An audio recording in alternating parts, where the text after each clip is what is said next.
Shimmering greens, incandescent whites, dancing reds, whirling purples. The Northern Lights are pure magic and a little science, inspiring every luminary from Galileo to Joni Mitchell.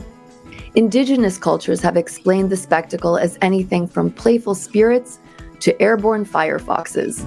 But whoever you are, you can't help but be awestruck by the shimmering, undulating display and want to visit places that boost your odds of seeing it. That's where today's guests come in. Mary Lee, tour brand sales manager for the Travel Corporation, and Maritza Lopez, a senior manager of travel experiences for Destination America, are industry pros who had their own encounters with the Northern Lights and know some of the best itineraries to help you do the same. Mary and Maritza, welcome to Well Traveled with AAA. Thank you, Abby. It's great to be here. Thanks for having us, Abby. This is exciting. First, let's set the mood a little. Maritza, for listeners who have yet to experience the joy of a Northern Lights experience, could you talk a bit about just what it's like in the moment? Sure. I feel like every time I have this conversation, I feel that I don't have the adequate words, and I'm always trying to do my best because it's very different what you see in person to what someone describes for you. But I remember the night vividly because it's not something that I think I'll forget for a very long time, if ever. But my experience with the Northern Lights took place in Alaska. And I think the lights themselves are something I wanted to see since I was a little girl and watched Balto for the first time. And I didn't quite grow up with travel, so they were something I wasn't sure if I would ever see in person. And when I had the opportunity to travel to Alaska over winter, they were definitely a top priority. But like anything that has to do with nature, it's never quite guaranteed. So I remember arriving at the Talkeetna Alaskan Lodge, which is a beautiful lodge in the small town of Talkeetna. And you walk into the beautiful lobby with a commanding stone fireplace in the center. And past the fireplace is an expansive deck. And it's from here that I saw both Mount Denali and the Northern Lights for the first time, which both are incredible sights. I mean, right. About 30% of visitors are actually see Mount Denali in all of its glory. The mountain is so large that it creates its own weather patterns, and the summit is often shrouded in clouds. And I felt quite fortunate already to be part of the 30% club that actually gets to admire the mountain in its fullness. So I thought, okay, checked one of two. And then for the lights themselves, the lodge has a wake-up call of sorts that you can set up if the lights appear. But there was absolutely no way that I had traveled so far just to miss them in my sleep. We were in the lobby enjoying the warmth of the fireplace and enjoying a drink when someone shouted that the lights had appeared. And I remember walking outside, and I didn't get very far past the door because I was speechless when I saw them for the first time. And I recognize that there's a science behind it.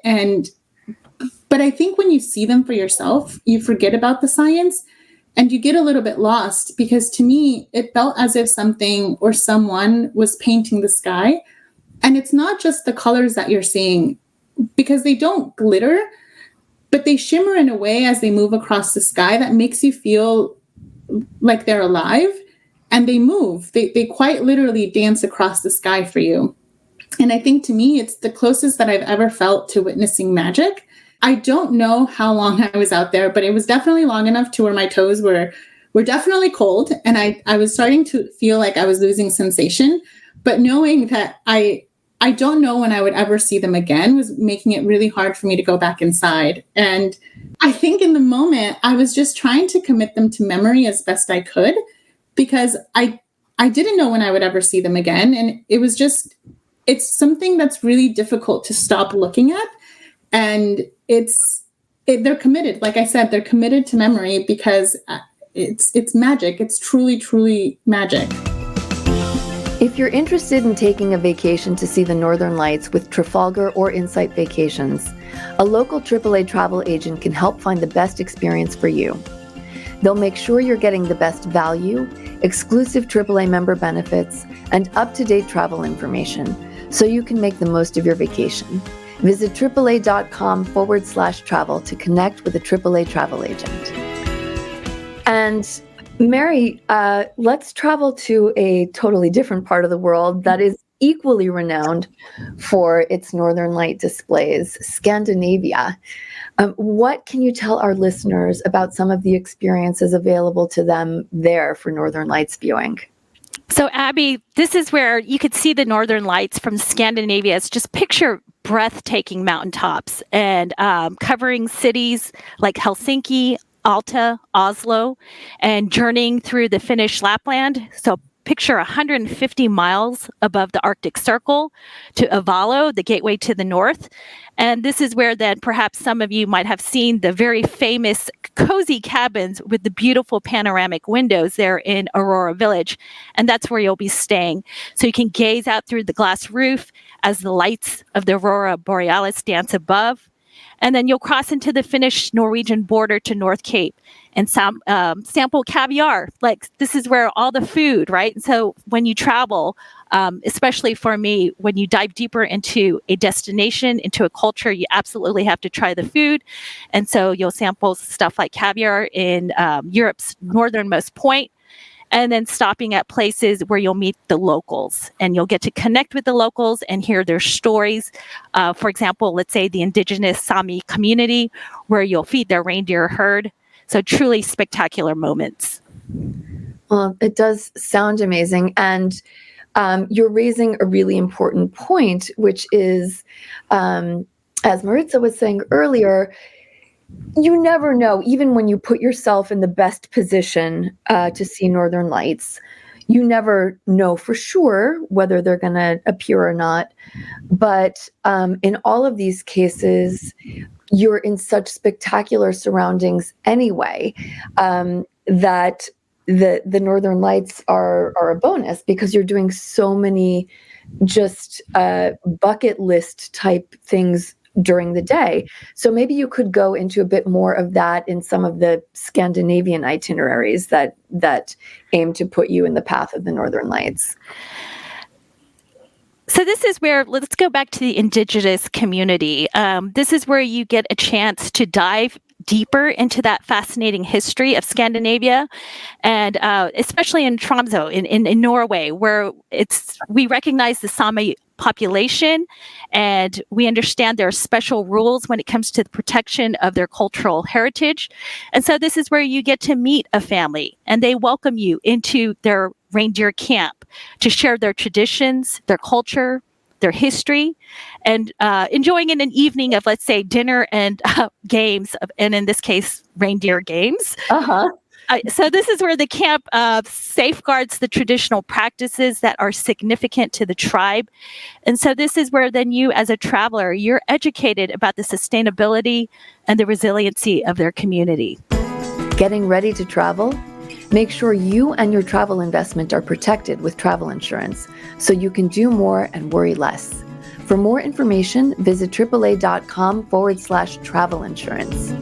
And then how about in Alaska? Maritza, when you are not gazing up at the northern lights, what are the kinds of things that you can do there during the same time of year that you would be traveling for the northern lights? Well, our experience, our tour also includes a voyage on the Alaska Railroad, which I think for those of us who have this romanticized vision of trains and Harry Potter and all of that, you're in what is just a blanket of snow as you're traveling through Alaska. There's also the Native Alaska Heritage Center. So echoing on what Mary Lee was mentioning about the local communities, the center itself promotes the observance of Alaska Native culture and traditions. So our guests are actually able to not only enjoy a tour, but enjoy a private demonstration of Native Alaska games. The games themselves were designed to be both mentally and physically challenging to represent the survival skills that are necessary for subsistence living in Alaska. And it really helps to give a glimpse into not just the games themselves, but an opportunity to ask questions and understand Native Alaskan culture better, which I think is really important when traveling to destinations that are so different from what our daily lives include. There's an opportunity for flight seeing in Denali National Park.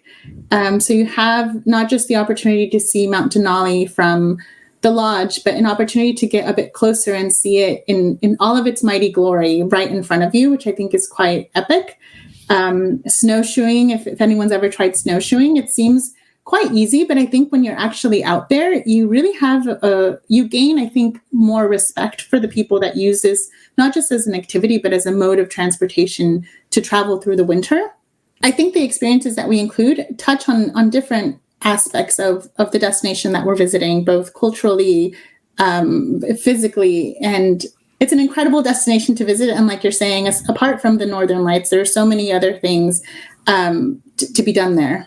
And another aspect of Northern Lights travel is that it tends to take you to places in winter, or at least, late fall to early spring. So off peak for the destinations that we're talking about. And there's something really special about seeing a place without crowds, about traveling more sustainably. Mary, maybe you want to touch on that and how it plays out in Scandinavia. So this is where, especially as you mentioned, right, where there aren't crowds, where you're going out, when you're visiting just in nature. And this is where nature can be so beneficial when it comes to our mental health. This is where it reduces stress, anxiety. So I know there are studies that indicate that natural environments lower the cortisol levels, which is a hormone associated with stress. Yeah. So this is where, imagine standing just under a vast illuminated sky. And this is where, of course, fingers crossed that you're going to catch the Northern Lights. But even if you don't, just that sense of awe that would wash over you, knowing that you're just so tiny, right? In this huge galaxy here as you're looking up into the sky. And for me, I think it really encourages mindfulness, because when you're looking at the sky, and hopefully with the dancing colors, right, you just can't help focus on being present. You're there on the moment, right? In the moment, because you're not worried about, let's say, tomorrow or yesterday. You're just fully present in that moment. Are you enjoying Well Traveled with AAA? Subscribe to this podcast today and share your thoughts on ratings and reviews. Maritza, did you want to add anything on that topic and sort of getting to know a place when the crowds aren't there? I think, to me, within Alaska and outside of Alaska, off-season travel for me is the best way to do it. I think there's definitely a sustainability aspect to it, but it's not that you're shirking a journey or you're not making your experience less. To me, it's actually better. You're visiting a place without as many people as you normally would during the high season. And sure, sometimes the weather isn't perfect, but that's also part of the adventure. But right. I think what you gain in exchange for that is you visit places that typically are full of people, and you have a feeling of having that place to yourself. And it's a much different connection that you have to a place when you are able to take a picture, when you're able to see it. And it's a lot of the destinations that we visit, and there's so many beautiful places across the world, they're majestic. But sometimes that experience during high season travel is a little bit lost, because you're then full of and surrounded by people. But when you have that experience to yourself, it's unbelievable. It's a completely different experience. And I recently just got back from Costa Rica in October, which is typically a lower travel period because you expect more rain. And it's not guaranteed. It's just that, it tends to rain a bit more. Right. And I can tell you firsthand that there were trails that we were on that had nobody. Yeah. And that's not possible during the high season. You just don't have that. So the wildlife that you see, the experience that you have, how you connect to a place is so different when you have this place to yourself. And to me, having weather that's a little bit off is not enough of a deterrent to then switch to high season travel. So I think it's important for people to understand that traveling during off season does not mean that your experience will be worse. It just means your weather might be different. But to me, the experience is actually so much better. Well, I totally agree. Having just come back from an off-season trip myself, and I have yet to see the Northern Lights in Alaska, but I've been lucky enough to do so in Scandinavia. And maybe we could talk a bit, Mary, about some of the ways people can experience them other than from inside these fabulous domed hotel rooms, you could also, for example, see them from inside a sauna, right? Right.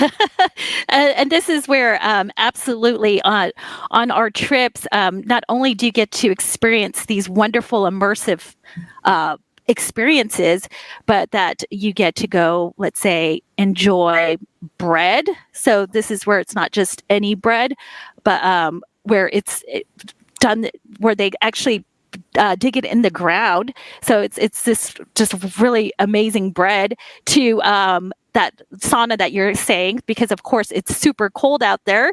So this is where I know I absolutely love to treat myself.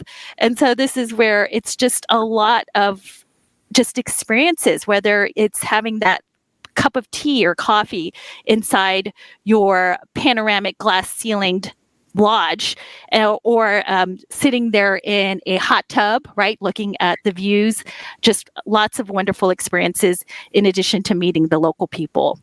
So working with a AAA travel agent, you can definitely explore various Northern Lights itineraries and figure out which one is best for you. But are there particular AAA member benefits available now? Yes, Abby. This is where we have a long-standing valued relationship with AAA, and this preferred partnership means great, let's say, benefits for the members. This is where the AAA travel agents, they have lots of wisdom, lots of knowledge that they can share with their members. So absolutely, this is where I highly encourage you to visit with your AAA your local AAA agency. And this is where they can definitely share their favorite itineraries, also any, let's say, market specials that are going on. And this is where with TTC, so the Travel Corporation, we have optional experience vouchers that only AAA members have access to that you can apply towards your trip. Well, this leads naturally into our final question for both of you.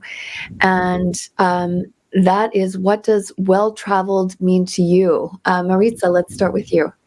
I think to me, well-traveled is not just about the number of destinations that someone visits, but I think about having an openness and a curiosity to cultures, to food and experiences that are different from our own. I think a well-traveled individual appreciates and embraces the uniqueness that each place has to offer, and they have a mindset of exploration and adaptability, and most importantly, respect for the diversity of the world.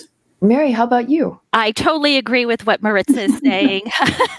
I mean, to be well-traveled, there's nothing like engaging your senses, right, as you explore. So this is where listening to the locals chatter in their language, smelling all the good aromas of their food, seeing, of course, the colors, the landscapes of those destinations. Incorporating all of those senses, to me, is what it means to be well-traveled. And that means truly diving deeper into that destination, diving deeper into that culture. And it's not just the whirlwind, right? Just stopping here, there. Of course, a cruise comes to mind. So this is where you just absolutely have to stop and just take it in. And as Maritza mentioned, it's just also being very mindful and respectful of their local customs and traditions as well. Thank you both so much. And may we all have many Northern Lights displays in our future. Thank you so much for having me. Thank you, Abby. Thank you again for listening to Well Traveled with AAA. We hope that you will subscribe to and share this podcast with fellow travel enthusiasts. If you're planning a trip, be sure to connect with a AAA travel agent. Check out AAA.com/travel to start planning your next vacation today. I'm Abby Kozolczyk. Thanks for listening.